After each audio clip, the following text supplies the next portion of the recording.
apa arti sepatu untuk Anda? Simbol sosial atau sekedar alas yang melindungi kaki dari permukaan bumi yang tak selalu nyaman ini? Dalam hidup, terkadang jalan yang harus ditempuh memang berdebu, berlumpur, bahkan berbatu. Tanpa kita sadari, demi mencapai tujuan hidup, kaki menjadi bagian tubuh yang paling menderita. Mungkin itulah salah satu alasan dari alas kaki, termasuk sepatu, tercipta. Alas kaki, khususnya sepatu, secara fungsi juga terus berkembang dan menjadi bagian tak terpisahkan dari kehidupan manusia. Tak hanya berfungsi melindungi bagian tubuh dari pengaruh lingkungan, bahkan jadi bagian penting perkembangan peradaban manusia dan juga simbol manusia beradab.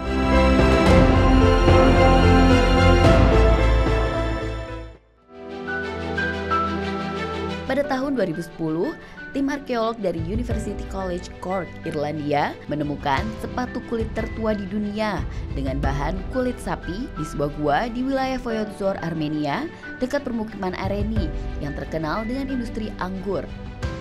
The shoe was found in southern Armenia, which is at the border between Turkey, eastern Turkey next to Mount Ararat, and Iran, nowadays Iran. And it was since prehistory a crossroad for trade and the like. It's a more arid region of Armenia, which in a sense is at the eastern end of the Middle East.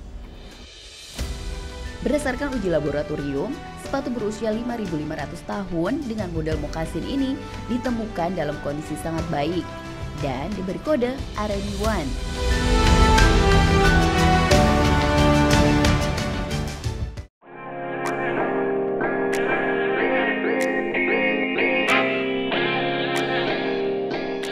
Penemuan sepatu tertua bisa jadi pertanda kalau sepatu dari bahan kulit memang tak lekang oleh waktu dan menjadi pilihan sepanjang masa. Jadi, pantas aja kalau sepatu kulit punya penggemarnya sendiri yang bahkan rela merogoh kocek dalam-dalam untuk bisa membeli sepatu impian.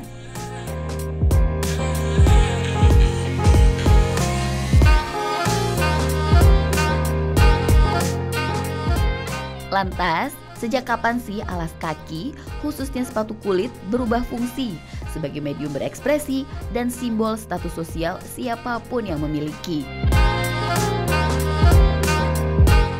Pemirsa, ngomongin soal sepatu emang gak pernah ada habisnya.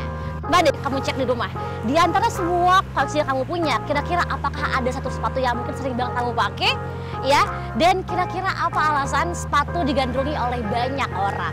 Simak yuk jawabannya di episode Dari Nol kali ini.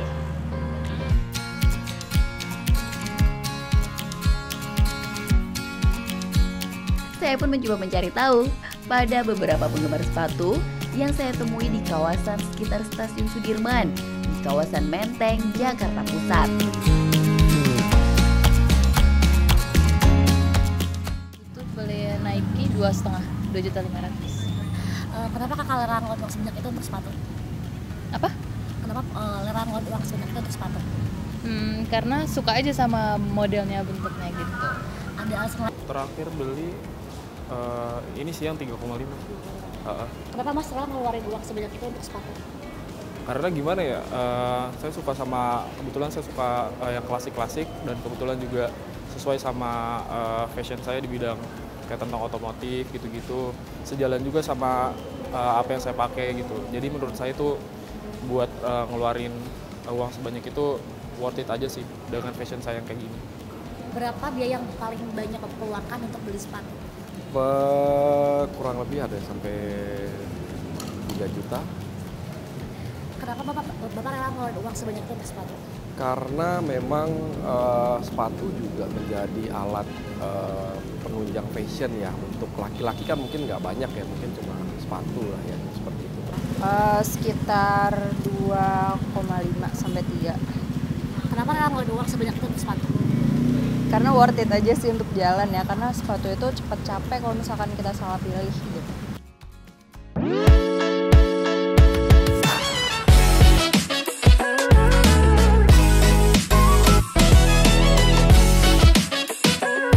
Kegandrungan masyarakat terhadap sepatu memang terus tumbuh. Bahkan kalau bisa dikatakan gak ada matinya, juga bener banget sih. Buktinya, setiap event persepatuan selalu aja penuh dan sampai pada rela antri panjang. Berdasarkan catatan Badan Pusat Statistik dan Bank Indonesia, pada tahun 2024, produk domestik bruto industri kulit, barang dari kulit, dan alas kaki mencapai 24,11 triliun rupiah.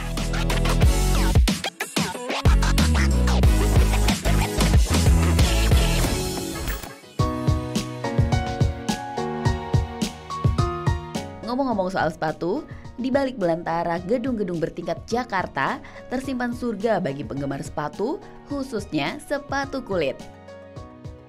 Gak jauh dari pusat kota Jakarta kok, melipir sedikit ke arah timur, tepatnya di Cakung, Jakarta Timur, terdapat industri kecil pembuatan sepatu yang sudah bertahan puluhan tahun dan saat ini dikelola oleh generasi kedua.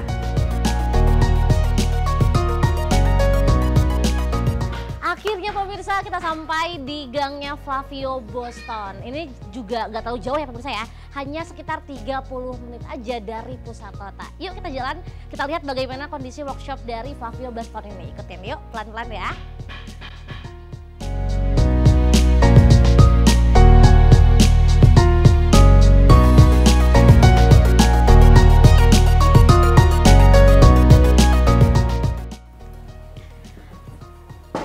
Assalamualaikum Bapak, selamat siang. Pemirsa, akhirnya kita sampai di galeri dan juga workshopnya dari Flavio Boston bersama dengan Bapak? Dengan Ruli. Bapak Ruli. Pemirsa, kita di sini mungkin Bapak akan melihat ya soal bagaimana proses pembuatan sepatu kulit dari nol sampai dengan jadi pemirsa. Dan sekarang Bapak mungkin proses pertamanya itu biasanya ngapain sih Pak di sini? Oke. Jadi untuk proses pertama kita ada di lantai 2 untuk lantai proses 2. pengguntingan dan penggambaran kulit.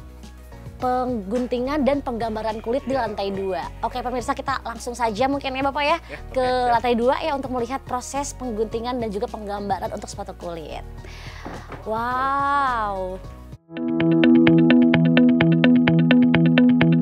Saya pun langsung bertemu dengan pemilik sekaligus penerus generasi kedua usaha pembuatan sepatu ini, yaitu Fauzul Ruli. Pada tahun 80-an, orang tua Ruli lah yang mengawali usaha produksi sepatu. Saat itu, ayah Ruli yang merupakan perantau dari Sumatera Barat membuka usaha sepatu, mulai dari mendesain, menjahit, hingga memasarkan sendiri produk sepatunya kepada pemilik toko sepatu meski tanpa merek. Itu yang order ada, tapi cash-nya nggak jalan, cash flow kita mati, akhirnya banyak piutang yang tertagih gitu ya. Nah itu sempat kita mau vakum karena kita nggak ada pemasukan. Di situ sempat ada tawaran untuk diakuisisi awalnya gitu deh. Jadi ini mesin berikut manpowernya mau dibeli lah gitu ya. Soalnya kan ini kan heritage ya, warisan dari almarhum, gimana supaya tetap sustain gitu kan. Akhirnya saya mutusin resign gitu, karena kalau saya sambil kerja usaha itu nggak maksimal gitu.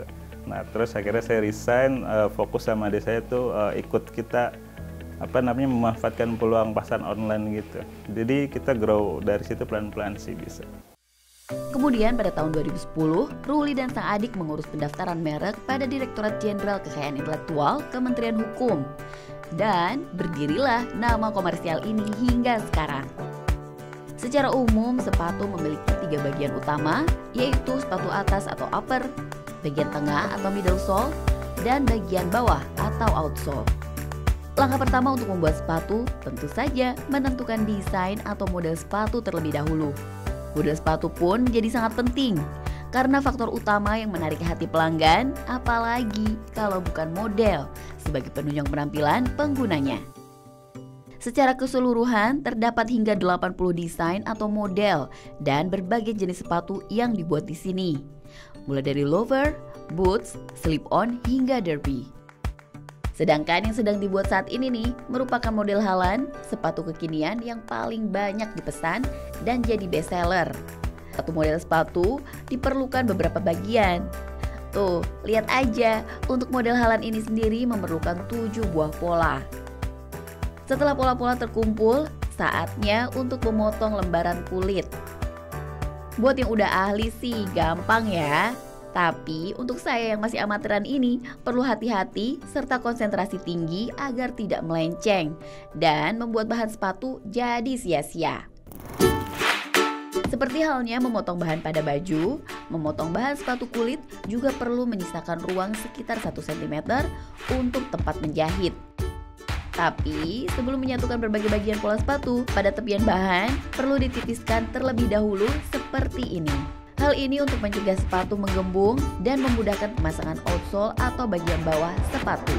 Proses sederhana ini juga bertujuan agar kulit lebih fleksibel dan mudah dibentuk. Setelah semua bagian sepatu ditipiskan, masing-masing pola harus terbentuk secara utuh terlebih dahulu. Tak terkecuali pada bagian tong atau lidah sepatu yang berfungsi menutup bagian atas dan terletak di bawah tali. Langkah berikutnya adalah menyatukan kerangka pola yang terpisah-pisah, baik dengan cara menjahit maupun menggunakan lem. Pada tahapan ini, kita sudah bisa melihat bahwa proses pembuatan upper sole atau bagian atas sepatu telah selesai. Itu artinya, pembuatan sepatu masuk dalam tahap setengah jadi. Setelah semua bagian terpasang sempurna, sekarang saatnya memasang lubang tali menggunakan alat khusus seperti ini. Tahapan ini hanya berlaku pada sepatu dengan model bertali ya. Kalau upper sole sudah terbentuk seperti ini, artinya proses pembuatan sepatu telah mencapai sekitar 60%. Karena sudah rapi, saatnya saya mengantarkan bagian ini untuk dicetak berdasarkan ukuran sepatu. Pada proses ini, kulit sepatu ditarik mulai dari toe cap atau bagian depan yang akan melindungi jari hingga pada bagian tumit. Tetapi sebelum itu, bagian bawah sepatu harus dirapikan dengan cara ditipiskan seperti ini. Proses ini menjadi penting agar upper sole atau outsole dapat menyatu dengan sempurna. Proses penipisan bisa dibilang cukup riskan, karena jika tidak dilakukan dengan hati-hati dan memotong bagian terlalu dalam, maka akan berpengaruh pada kualitas sepatu. Walhasil saat dipakai sepatu nggak akan nyaman. Kini saatnya masuk dalam proses menempelkan upper sole dan outsole atau bagian bawah sepatu menggunakan lem. Lem harus mengenai semua bagian secara merata dan menyeluruh. Kemudian diangin-anginkan selama kurang lebih 1 jam agar kedua bagian dapat melekat dengan sempurna. Untuk mendapatkan daya rekat optimal, sepatu harus dipres menggunakan mesin khusus selama lebih dari 2 menit. Akhirnya sepatu telah terbentuk dengan sempurna. Eits, tapi tunggu dulu ya, karena masih ada tahap yang cukup krusial yang tidak bisa dilewatkan nih, yaitu penjahitan. Proses ini memang tidak berlaku untuk semua model sepatu, tapi tahap finishing ini juga menjadi bagian dari penyempurnaan atau final touch dari model Oxford. Menjaga kepercayaan pelanggan menjadi modal penting bagi para pelaku usaha. Tak terkecuali pelanggan-pelanggan dari usaha sepatu yang memiliki omset 300 juta rupiah dalam 1 bulan ini. Gak heran kalau kontrol terhadap kualitas produk menjadi tahap yang krusial sekaligus sakral. Karena daya tarik sepatu kulit salah satunya adalah dari kilau dan permukaan kulit yang mulus. Karena itu jangan lupa ya untuk dipoles menggunakan balsam khusus ini. Bagian kontrol kualitas tak hanya memastikan sepatu bebas dari ketidaksempurnaan. Pada tahapan ini, insole atau bagian dalam sepatu serta tali juga turut serta disematkan. Oke pemirsa, nih lihat sepatu yang tadi aku masukin talinya sudah berhasil dua-duanya dan sudah siap untuk di packing. Tapi pemirsa, tahu nggak sih untuk menjadi sepatu yang super duper bagus kayak gini ya, itu perlu yang namanya kulit sapi yang punya kualitas yang bagus. Nah untuk itu perlu proses yang panjang banget mulai dari utuh sampai dengan bisa kulit sapinya tuh setipis ini, tuh seelastis ini. Nah melalui proses yang namanya penyamakan. Kira-kira apa itu? Simak yuk selanjutnya dan tetap stay tune di Dari Nol. Ayo kita packing.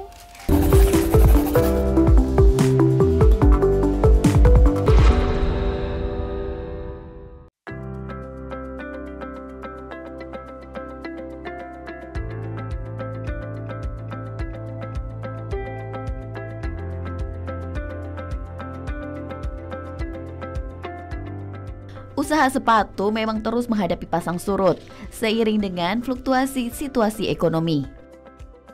Makanya, setiap pelaku usaha memang harus pintar-pintar atur strategi dan juga jeli dalam memahami setiap situasi. Dan mampu untuk memanfaatkan setiap tantangan menjadi sebuah peluang. Tantangannya yang pasti sih pertama kita masih buta banget ya, masih ngeblank ini pasar online seperti apa gitu. Jadi kita belajar otodidak dari YouTube atau dari misalkan dari platform Tokopedia atau Shopee ngadain workshop, itu kita aktif gitu ya. Jadi di situ kita mulai terbuka lah, oh gini caranya dikit-dikit gitu kan. Berapa lama tuh Pak mulai dari membangun di online sampai sekarang mungkin udah banyak yang beli? Iya, cukup lama sih prosesnya. Jadi dari 2010 sampai 2 tahun itu 2012 kita waktu itu kan cuma ada toko bagus ya kalau dulu namanya. Kalau sekarang OLX ya. Dulu itu cuma COD itu paling kita untuk jual satu pasang itu jauh-jauh kayak ke Manggarai, ke BSD. Pokoknya demi kita bisa jualan itu kita samperin ke customer karena belum seperti sekarang ya ada pembayaran ke platform gitu. Meski usaha yang didirikan sang ayah nyaris gulung tikar, namun tekad untuk terus mempertahankan usaha keluarga nyatanya berbuah manis. Kini, para pelanggan yang sudah ketagihan dengan sepatu kulit selalu menyempatkan untuk datang mencoba langsung kenyamanan dan kualitas sepatu kulit buatan 15 orang karyawan Ruli. Alasan pelanggan untuk terus berdatangan, apalagi kalau bukan soal kualitas. Jadi Instagram, kan saya punya Instagram juga. Waktu saya buka Instagram, saya di reel kan. Begitu saya lihat di reel, saya bilang, wah sepatu ini bagus nih. Kebetulan kan rumah saya di Kelapa Gading. Jadi akhirnya ya udah saya kesini meluncur 20 menit. Setelah itu ya saya suka kesini lagi, beli lagi. Oh, sukanya beli langsung ke toko? Iya, langsung kesini. Testimoninya gimana Pak sepatunya? Awet nggak? Sepatunya ini bukannya awet lagi, cukup baik. Ya kan nggak kalah bersaing dengan merek-merek luar. Terus pakainya juga enak banget pakainya. Makanya saya datang lagi.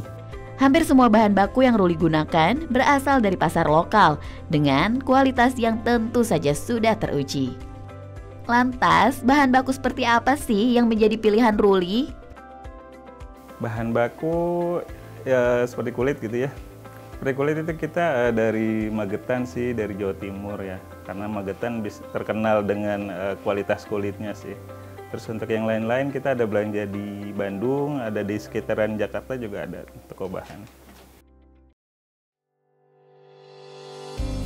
Pada umumnya, bahan baku sepatu kulit adalah kulit sapi yang sudah melalui proses pengolahan menjadi bahan baku setengah jadi. Sebelum menjadi lembaran siap pakai, kulit sapi harus melalui proses penyamakan, yaitu proses mengubah kulit mentah menjadi kulit samak yang stabil dan tidak mudah rusak.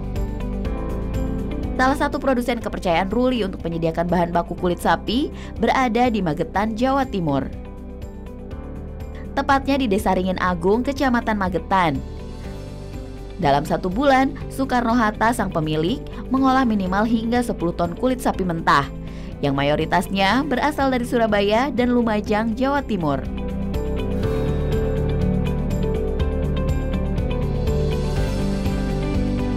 Untuk mendapatkan kualitas kulit terbaik, pemilihan bahan baku menjadi tahapan yang tidak dapat diabaikan. Karena itu, Soekarno mengutamakan penggunaan bahan baku dari kulit sapi lokal ketimbang kulit sapi impor. Jadi Pak, saat ini susah atau gampang? Saat ini gampang kok, kalau bahan baku gampang. Karena juga kulit luar negeri juga kayaknya masuk ke Indonesia, jadi lebih mendukung. Cuma kualitasnya kalau sama kulit lokal ya jauh. Penyamakan merupakan proses konversi protein kulit mentah menjadi kulit samak yang lebih stabil, tidak mudah busuk, dan cocok diolah menjadi barang jadi. Proses penyamakan kulit termasuk rumit dan memerlukan waktu yang cukup lama, bahkan hingga berminggu-minggu. Penyamakan kulit dimulai dengan proses penggaraman, dan pada tahapan ini, seluruh permukaan kulit sapi mentah dilumuri menggunakan garam dapur tradisional. Setelah proses penggaraman dan didiamkan selama semalam, langkah berikutnya adalah pengapuran. Proses ini membutuhkan waktu yang panjang dibandingkan dengan proses-proses penyamakan kulit lainnya, yaitu mencapai kurang lebih hingga 1 minggu lamanya. Pengapuran bertujuan untuk menghilangkan epidermis dan bulu, menghilangkan kelenjar keringat, serta kelenjar lemak yang ada di lapisan kulit.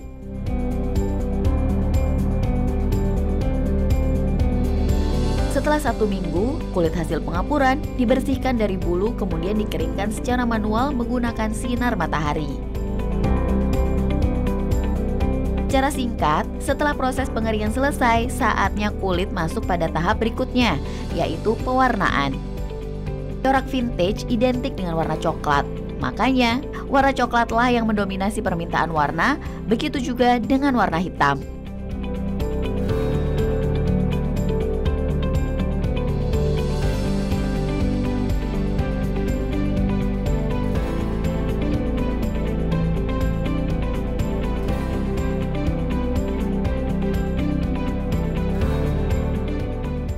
Namun, seiring dengan meningkatnya selera konsumen terhadap produk kulit, pilihan warna kulit juga turut berkembang dan semakin beragam.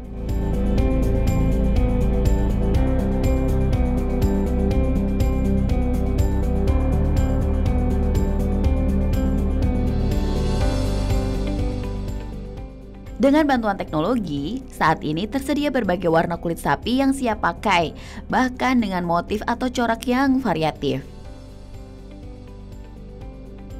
Seperti motif kulit buaya, kulit jeruk, bunga, bahkan motif kulit macan. Hal ini tentu saja mengikuti selera buyer atau konsumen.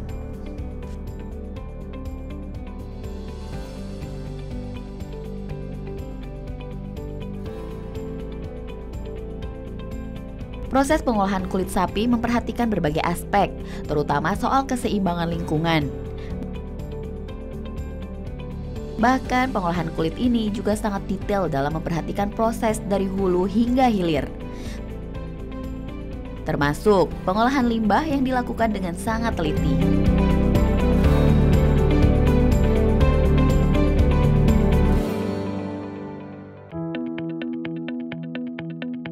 Meski prosesnya sangat panjang dan lumayan jelimet, ternyata tidak menyurutkan para penggemar sepatu kulit untuk memperbanyak koleksinya ya. Kan bisa jadi proses yang mayoritas masih dilakukan dengan manual menjadi daya tarik tersendiri di tengah gempuran sepatu-sepatu pabrikan yang beredar di pasaran.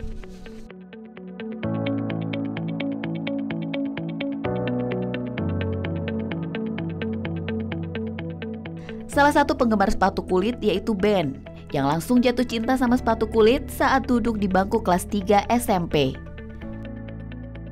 Gak heran ya kalau sampai sekarang pria 28 tahun ini memiliki koleksi hingga puluhan sepatu kulit yang harganya bervariasi mulai dari ratusan ribu hingga jutaan rupiah. Kalau semua koleksi nih Kak, mungkin paling mahal dan paling berkesan nih Pak Mai. Dari yang paling mahal dulu. Yang paling mahal ya, dari yang paling mahal tuh ini sih. Ini harganya 7,5 juta kurang lebih. Ini dari brand Bandung. Mereknya Bristle Black. Nah ini tuh sebenarnya dia brand yang tahu-tahu aja lah gitu. Jadi emang nggak se-mainstream itu. Jadi ini boots ini gue sebenarnya pengen engineer boots. Ini nama jenisnya engineer boots.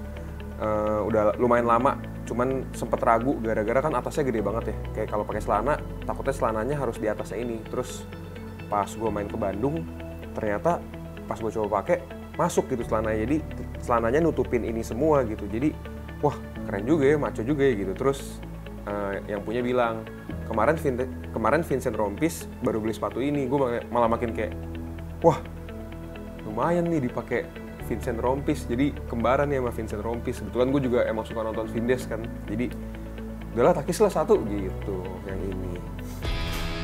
Bagi Ben, mengoleksi sepatu kulit tidak hanya sekedar mengumpulkan item-item sepatu favorit, tetapi juga sebagai sarana investasi.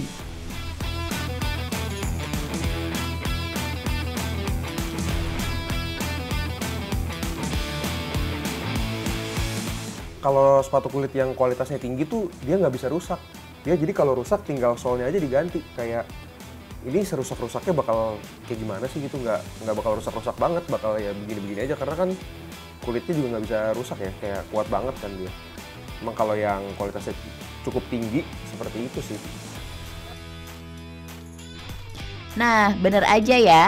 Kirain sepatu kulit hanya jadi kesukaan orang tua aja karena memiliki kesan klasik dan old school.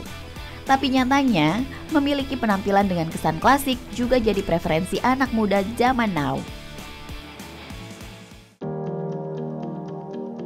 Lisa Fitria, pengamat fashion sekaligus Vice Chairman of Indonesian Fashion Chamber, bilangnya kalau sepatu kulit itu adalah a lifetime product, sekaligus medium untuk aktualisasi diri para pemakainya.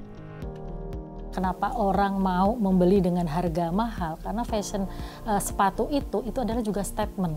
Gitu. Jadi kita bisa dibilang fashionable gitu ya, itu bisa dari sepatunya. Karena kadang ciri khas orang memakai busana itu kan macam-macam. Kayak contoh saya ini penggemar warna yang gelap, penggemar warna hitam gitu.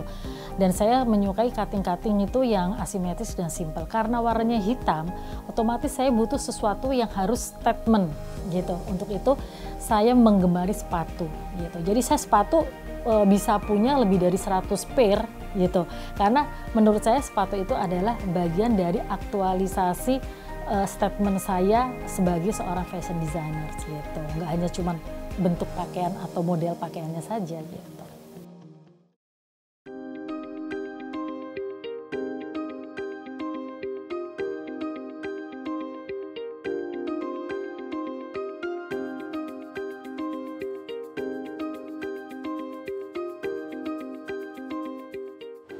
Pemirsa, mengoleksi sepatu bukan hanya perihal soal harga saja, tapi juga perihal soal kenyamanan dan kepuasan tersendiri bagi para pengoleksinya.